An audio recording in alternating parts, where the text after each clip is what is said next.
I look at this list, Richard, and I think about what each of these bullet points like really embodies and exudes. Like, we'll figure it out. Yeah. Oftentimes it's critical, especially when there's chaos, that the leader keeps that steady hand on the wheel. That there's going to be consistency in leadership and confidence that I don't have all the answers today. Yes, there are things that are going haywire, but we're in this together. We're going to figure it out.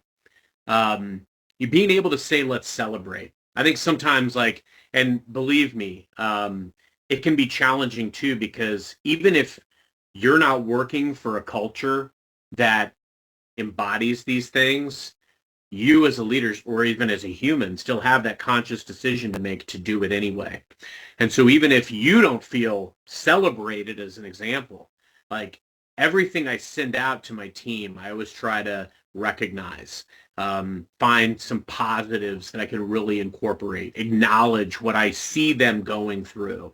If, someone that I've been, sharing ideas with as a colleague, and, it was this, like, doing a Friday video for my team. Like, my team's all Yeah. spread out. So, like, just doing this Friday recap video, it's a lot more personal than just sending them a note.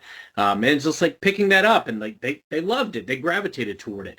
On my Monday call, I do this thing called DJ of the Week, where, we recognize somebody that did something great in the week prior, and they pick a song that kind of kicks us off. You get exposed to other people's musical tastes, why they picked the song they chose, and people feel recognized. Like, it's amazing to me, like, how proud people felt just because they got to pick the song. Like, I take these things for granted, but like, they love it. And like, celebration, I had a colleague of mine who used to say, like, recognition is free.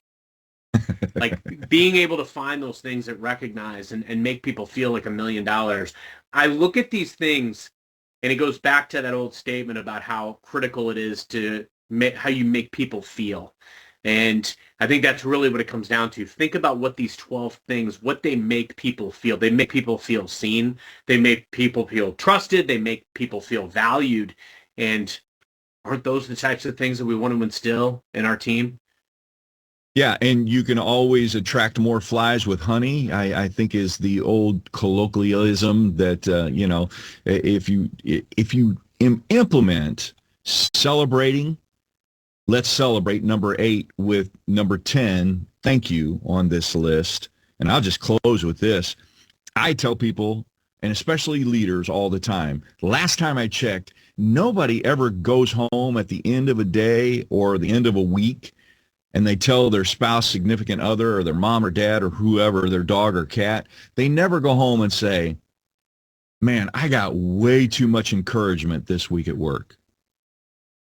Have you ever known anyone that has gone home at the end of the day, put in a long, hard day, really gave it their all, 1,000,000%, and they say, my gosh, I just, this week, I got too many thank yous, too many celebratory, too many pats on the back. There were way too many people that were encouraging me this week.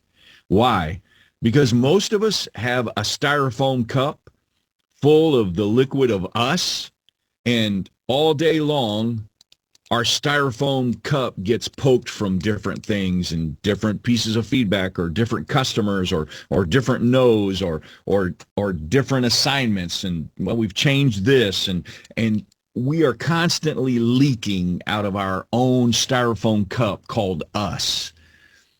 And that thank you and that celebrate you literally is the way to pour back into your people's cup. And that is the oxymoron of leadership. Boom. I I think a key takeaway here, like, everybody watching, it takes 5 seconds to like respond to somebody and say, hey, that was an awesome email, or to send a note and say, hey, you really conducted yourself well in that meeting. Like, Yeah. just think, I always try to look for catching people doing things right. And I do the same thing with my kids. I try to catch them doing things right so I can compliment them and reinforce the positive behavior. It's the same concept.